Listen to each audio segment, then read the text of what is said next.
That gun, that's not an automatic. The fuck are you talking about? Guard had an automatic. Where'd you get the gun?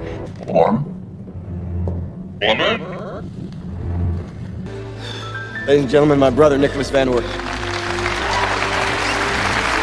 You remember The Game, that mind-bending Michael Douglas thriller that made you question everything.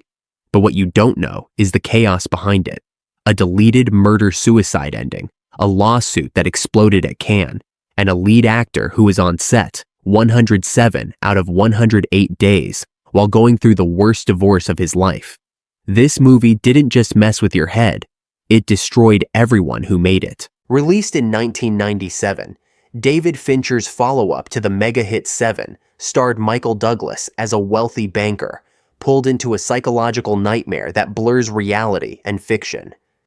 It became a cult classic, but the production itself was just as twisted as anything on screen. Broken bones, live rats, rotting food, and a director who now admits he regrets making it. But what really happened behind the scenes is even crazier. Fact 1. Deborah Kara Unger had to jump into a filthy dumpster filled with live rats, and she did it with a fractured bone in her foot. Yeah, you heard that right. While filming the alley escape scene where Christine and Nicholas flee from CRS security, Unger had already broken her foot, but was still required to perform the stunt. And knowing David Fincher's reputation for demanding dozens of takes, she likely had to do it over and over again. The actress later confirmed the injury in interviews, calling it one of the most physically brutal moments of her career. That's not acting, that's survival. I think not. Oh, be careful! Fact 2. For the terrifying taxi drowning scene, Michael Douglas was stuffed into a small compartment designed to look like the back seat of a cab, except it was inside a massive water tank at Sony Pictures Studios. 3 cameras captured him as he held his breath, thrashing around in genuine panic while submerged underwater. The scene where the taxi plunges into San Francisco Bay, that claustrophobic nightmare was real for Douglas. He had to convey terror while actually struggling to breathe in a confined, flooded space. The stunt required elaborate underwater housing and close-up shots filmed separately, but Douglas did the bulk of it himself, risking his life for one of the film's most iconic moments.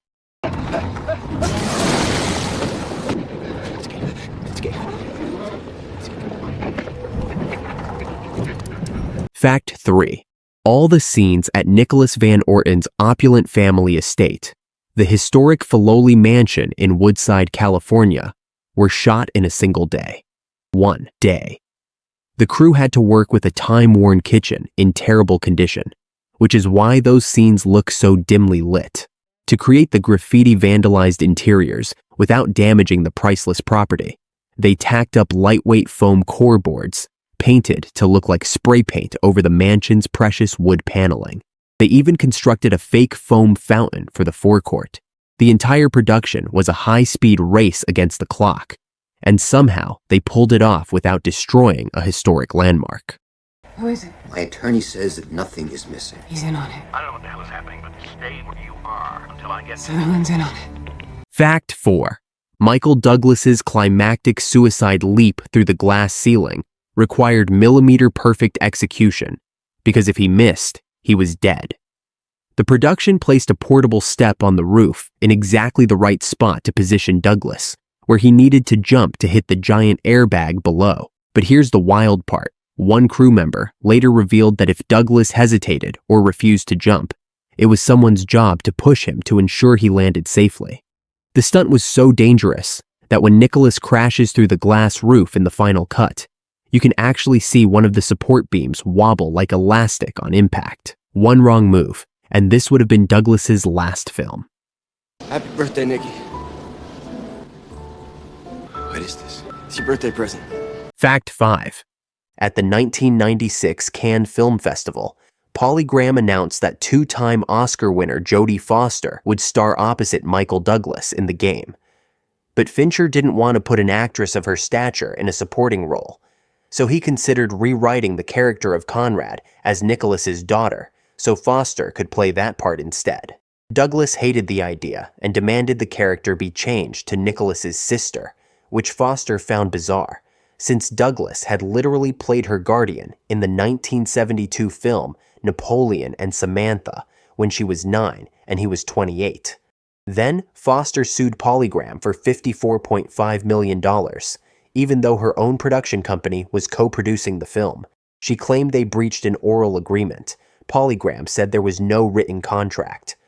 The lawsuit was settled out of court in October 1996, but the damage was done. 5 years later, Fincher and Foster finally buried the hatchet and worked together on Panic Room. I think you'll like this. I did. That was the best thing that ever happened to me. I'll call him. Do it. For you. I said I'll call, okay? All right, I'll call. It's just that, I hate surprises. Fact 6. When producers first approached Michael Douglas to star as Nicholas Van Orton, he almost said no. Why? Because he didn't think Polygram was big enough to distribute the film properly. Douglas worried the movie wouldn't get adequate marketing or a wide theatrical release, and he wasn't wrong to be concerned. Only after Douglas came on board did his star power help get the film into production. The success of Fincher's C7N allowed producers to increase the game's budget to $70 million, which finally made Douglas comfortable. But even then, tensions about the production's scale and reach lingered throughout filming. Douglas knew this movie was a gamble, and he took it anyway. I just need enough to get out of it. We'll help with the local law enforcement if you want to bother. As far as money is concerned, can I make a suggestion? You say you were mugged? Fact 7. After Jodie Foster departed the project, the role of Conrad was offered to Jeff Bridges, and he turned it down flat. So Sean Penn stepped in as Nicholas's troubled younger brother, taking on a role that had already undergone multiple transformations. Originally written for Foster as either a daughter or sister, the character was rewritten as a brother at the last minute. Penn was described as a last-minute addition, who ultimately delivered a haunting, memorable performance in what was essentially a cameo role. But imagine how different the film would have been with Bridges instead. A completely different energy, a completely different vibe. I can't trust the room service in the hotel. I sure as hell can't trust the fucking car. Who? CRS, who do you think? Jesus, man, I think what I almost got you into. What are you saying? Fact 8. Years after the game hit theaters, director David Fincher admitted something shocking. He's not proud of the movie and believes he probably shouldn't have made it.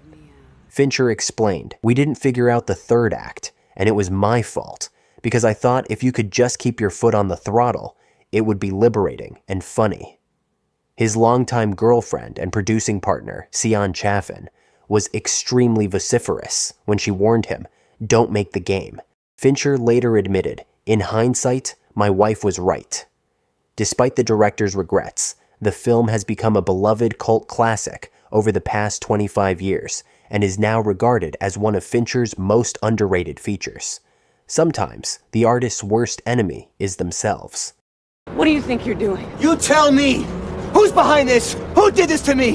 Why? What do you mean, why? Who is responsible for this? It wasn't you. It wasn't personal. It could have been any asshole with a couple $100 million in the bank. Fact 9.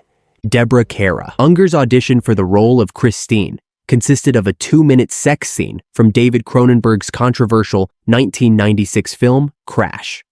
When Michael Douglas watched the audition tape, he initially thought it was a practical joke. But when Douglas and Fincher met Unger in person, they were immediately impressed by her acting ability and fearless presence. The bold, unconventional audition proved Unger's commitment to edgy performances, and it landed her the role of the mysterious waitress who becomes Nicholas's only ally. Or is she? That ambiguity is what makes her performance so unforgettable. Please, don't do that. I'm so sorry. I wasn't even looking. Fact 10. The production wanted CNN's Bernard Shaw for the iconic TV news scene where the anchor speaks directly to Nicholas, but CNN had a strict policy barring reporters from appearing in fiction films. So they cast legendary CBS and NPR newsman Daniel Shore instead, who had done a similar cameo in The Net. But on the very day Shore arrived to film, the New York Times published an article criticizing news reporters who act in movies, accompanied by a photo of Shore from the net. Plagued with self-doubt about journalistic ethics, Shore nearly backed out of the movie, but he stayed, completed the scene, and delivered one of the film's creepiest moments, the news anchor breaking the fourth wall to taunt Nicholas as a bloated millionaire fat cat. But Dip began reacting to reports that Nicholas Van Orton had sneezed. Are you going to spend the rest of the evening prying at that clown's mouth? I It's don't... frustrating for me if you don't pay attention. This is your game, Nicholas, and welcome to it. Fact 11. Nicholas discovers that the creepy clown doll left in his driveway contains a miniature camera in its head, allowing CRS to watch his every move. For 1997, this high-tech surveillance concept was cutting edge, almost sci-fi. The scene where the TV news reporter addresses Nicholas as though it's a live video call would have been pretty novel in 1997, making audiences genuinely question how such real-time interaction was possible. It's one of the film's most memorable moments of creeping paranoia, and a chilling reminder that someone is always watching. Today, we call that Tuesday. Back then, it was nightmare fuel. Warm? Woman?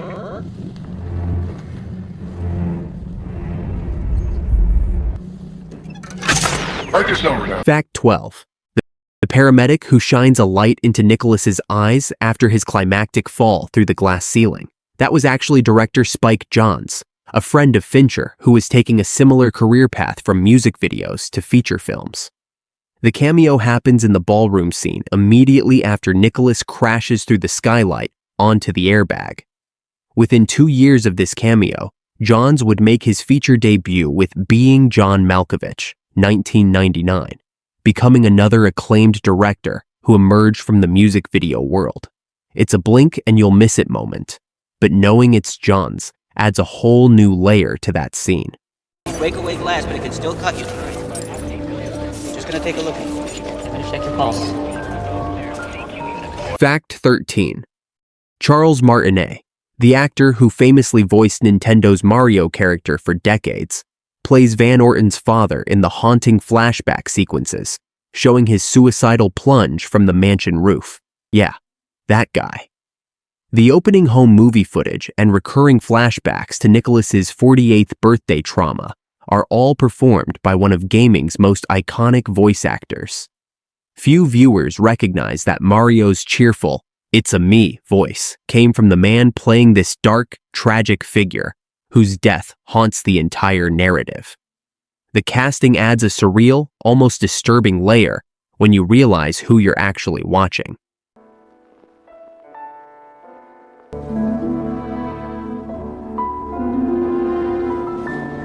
Fact 14. While waiting for the game to get into production, screenwriters John Brancato and Michael Ferris wrote a similar paranoid thriller script at a producer's request. That script became the 1995 Sandra Bullock hit the net, which dealt with nearly identical themes of technology, surveillance, and identity theft. The writers essentially created two variations on the same paranoid thriller concept, and The Net released 2 years before the game finally made it to theaters. It's like they were so obsessed with the idea of someone's life being hijacked by technology that they couldn't stop writing versions of it. And honestly, both films hold up disturbingly well today. If this sounds all too familiar, relief is here at last. Oh, you bastards. Tyree. For nearly a decade, doctors have been prescribing. How did you find It's me available here? in non-prescription. Fact 15. The original script included a scene where Nicholas kills Christine and then commits suicide. In the original draft, Nicholas shoots Christine after believing she betrayed him, and that drives him over the edge to throw himself off the building. But Fincher cut it, explaining, "I didn't see why killing this woman who's lied to you at every turn would make you commit suicide." Recognizing the emotional logic didn't work. The deleted murder-suicide ending has never been released, though the original script pages may exist in private collections. Imagine how differently audiences would have walked out of theaters if that had been the ending. That gun, that's not an automatic. The fuck are you talking about? Art had an automatic. Where'd you get the gun? This is my gun. We searched the house. Well, I guess you missed this, didn't you? Fact 16. The Blu-ray release includes a deleted alternate ending where Nicholas doesn't flirt with Christine at the airport. Instead, he simply walks home alone after the party. The theatrical ending leaves open the possibility of a romantic connection with Christine, offering a glimmer of hope. The alternate emphasizes Nicholas's continued isolation, suggesting the game changed nothing about his fundamental loneliness. It's a bleaker, more cynical conclusion, and honestly, it might have been more honest. The Criterion Collection released the game on Laserdisc in 1997, with exclusive features including this alternate ending and audio commentary from the creators.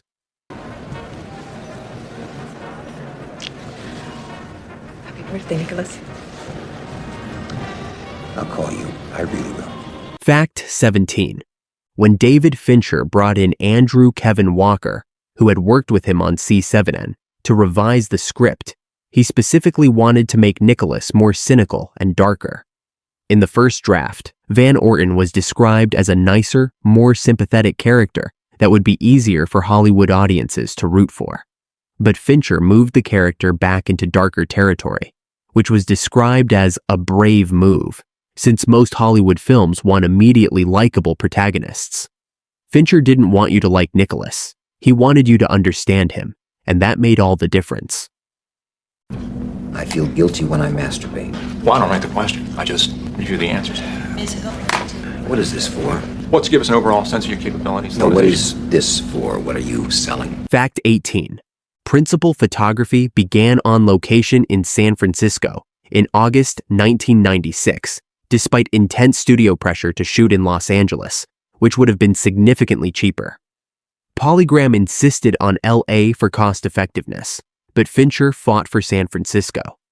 He considered Chicago and Seattle, but Chicago had no mansions nearby, and Seattle didn't have an adequate financial district with the old money Wall Street vibe the script demanded. The production shot on weekends to have more control over the busy financial district, and Fincher utilized old stone buildings, small streets, and the city's hills to represent the class system pictorially. The Los Angeles set version was never filmed. Fincher got his way, and the city became a character in itself.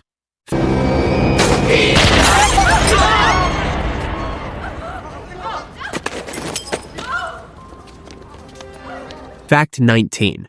Douglas revealed that his moody, tormented performance was inspired in part by the divorce proceedings he was going through during the shoot with his first wife, Deandra Luker. Douglas recalled, "It was a time for me to use a lot of myself in the picture." In 1995, Deandra filed for divorce and was awarded $45 million as part of the settlement.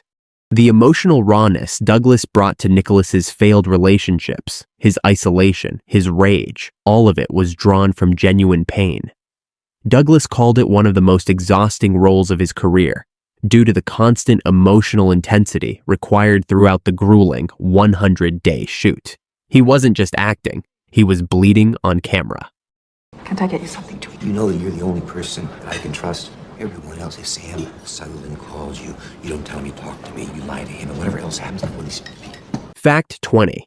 The shooting schedule was 108 days, and Michael Douglas was on set for 107 of those days, with scenes filmed completely out of continuity. Principal photography lasted 100 days, with much of the shooting done at night at various locations across San Francisco, Los Angeles, and Mexico. The challenge for Douglas was knowing where he was emotionally in the film's arc, since he had to carefully calibrate the tempo and intensity of each scene without shooting in order. Imagine performing a mental breakdown in reverse, in pieces, scattered across 4 months. Despite the punishing schedule, commentary reveals that Douglas really liked the game and appreciated the complex challenge. That's dedication. My brother got me this gift certificate to this company. Why? I got the key out of the mouth of this. Fact 21. The movie's cast underwent rigorous improvisation exercises during pre-production to develop a stronger sense of trust and chemistry, essential for a film built entirely on deception and paranoia. These exercises helped the actors understand who was really trustworthy. versus who was acting within the game, creating authentic uncertainty in their performances. The technique paid off brilliantly in the film's ambiguous performances, where viewers genuinely can't tell who's lying until the final reveal. Even the actors weren't always sure who was playing whom, and that confusion bled into the performances in the best possible way. Didn't think I'd ever see you again. What can you tell me about these? Is this you? Where'd you get them? My hotel room. Was it my hotel room? Are you telling me that this is not you? Fact 22. In the scene where Nicholas can't open his briefcase in the office, Michael Douglas impulsively smashed the case in frustration, and it wasn't in the script. Douglas thought the character's control freak personality called for that sort of explosive outburst, and Fincher liked the spontaneous choice enough to keep it in the film. The crew was reportedly startled by Douglas's sudden violence, not expecting him to go that hard. But the improvised moment perfectly captures Nicholas's mounting frustration as the game strips away his carefully controlled world, piece by piece. Sometimes the best moments happen when actors stop thinking and just react. I have prepared a severance package that is more than equitable. Valid until this evening. Best interest instant. Fact 23. The final birthday party scene was filmed over a 3-night period at the real Sheraton Palace Hotel in San Francisco. To save money, the production used the same catered food all 3 nights, which means by night 3, the ballroom reeked of rotting seafood and spoiled hors d'oeuvres. Cast and crew had to endure the increasingly putrid smell while maintaining the celebratory atmosphere required for the scene. The ballroom reportedly required extensive cleaning and air circulation after production wrapped to remove the lingering odor. Imagine trying to act happy and celebratory while surrounded by the stench of decay. Method acting at its finest. Ladies and gentlemen, my brother, Nicholas Van Orton.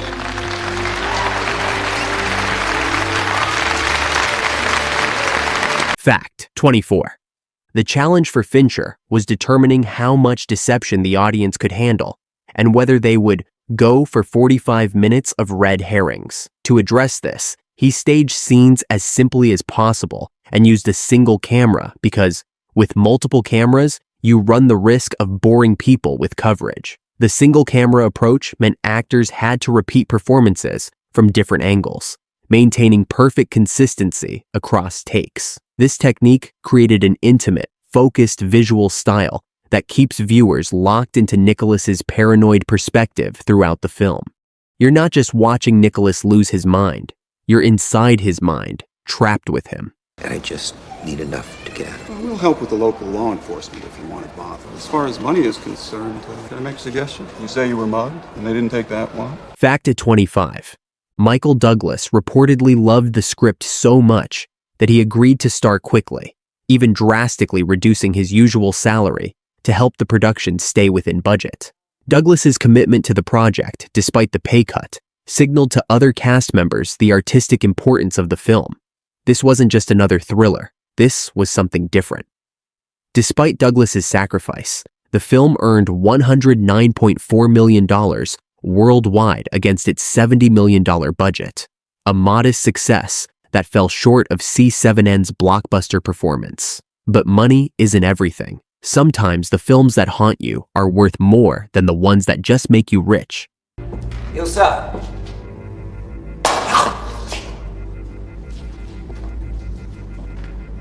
So next time you watch the game, remember, the paranoia wasn't just on screen.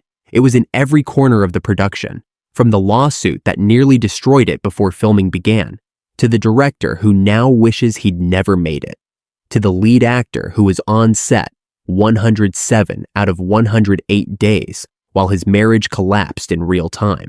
David Fincher calls the game one of his biggest regrets, but maybe that's what makes it so powerful. It's a film about losing control, and everyone involved actually lost control making it. The chaos bled through, the madness became real, and 25 years later, we're still talking about it. Still trying to figure out where the game ends and reality begins. You'll never watch this movie the same way again. And honestly, that's exactly how it should be.